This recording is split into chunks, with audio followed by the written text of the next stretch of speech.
So let's get into shipping and receiving versus storage. This is a key way to think about it. This is important. Please remember this. Warehouses are there for distribution. They're there for distribution. We just do storage for a while because it's necessary for a while, but they're not archives. The whole point is to get things shipped to the right place. You got to receive it first. And so you want this distribution to be efficient. We want it to move through some kind of distribution channel. There's going to be some control depending on who has the goods at the time. It might require warehouses, but warehouses are there for shipping and receiving. We want to track the progress, and you're getting used to that as a consumer. Where is it? Your consumers want to know. And you may want to reach into, is it to you yet? When is it going to be to you? It's not just, did you ship it and where is it? Where's the stuff you're going to get to make it with? So there's a lot going on that we need to be able to deal with in terms of shipping and receiving and tracking. Now, fulfillment costs. Stephanie, I think that's something that you write checks for, so you understand that one. Having a warehouse costs money, and we can pay for it per order, and we can pay for it as a lump sum. There are some fixed costs. There's some costs of just being there. There are some variable costs for more boxes and more tape and that sort of thing. So we have to receive that stuff. We have to store it safely at the right temperature and so forth. We have to think about our square footage needs. We have to think about order taking, and this is one of the places where having online ordering can really be critical if we do it right.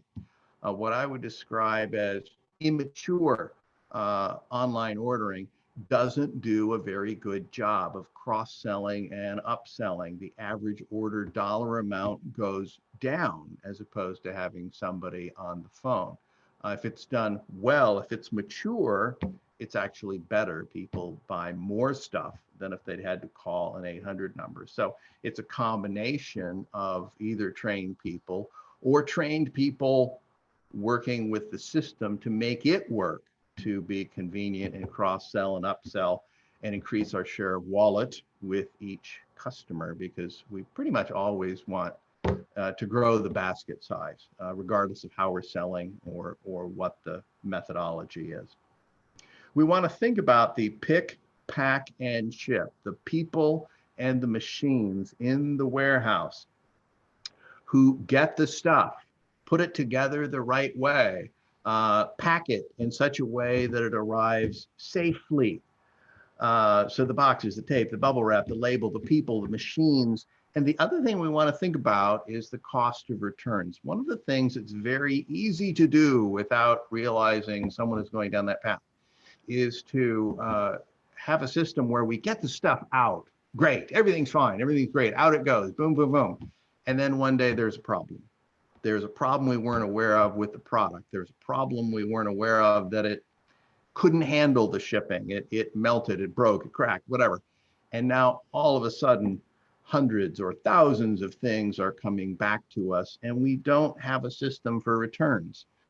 And the entire system then crashes because everybody who's dealing with getting things out is dealing with getting things in. Orders come in, we can't get them out. So in addition to thinking about getting things out, we want to think about dealing with returns and problems so that they don't shut us down. Hey, Okay. Alan, Yeah. you mentioned something that sparked a question. You mentioned, I think you said something like immature order taking. Yeah. And could you just clarify a little bit what you mean by that? Okay.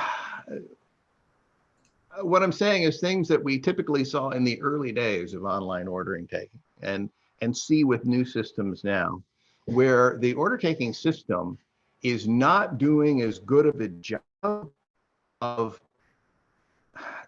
getting as high of an average order. It is not cross-selling, it is not upselling as well. I'll give you an example of one particular failure. Is that we did a gift giver offer for a particular company where we said, here's the 6 people you gave to last year. Would you like to do it again? Go to this place on our website, and basically sent them to the usual ordering place. Well, we did that, sent it out to thousands of people, and did not realize that if you ordered online, the online system only accepted one ship to. So they put in the first ship to, and then it would kick them out.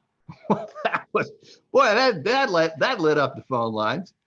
But that was a good example of an immature system. And I've seen where people start out taking orders online and they're smaller orders, you know, and then the big profitable orders were the ones that were, you know, phone call. And over time, that changes to where now you should be doing as well or better selling online as opposed to any other way. Does that make sense?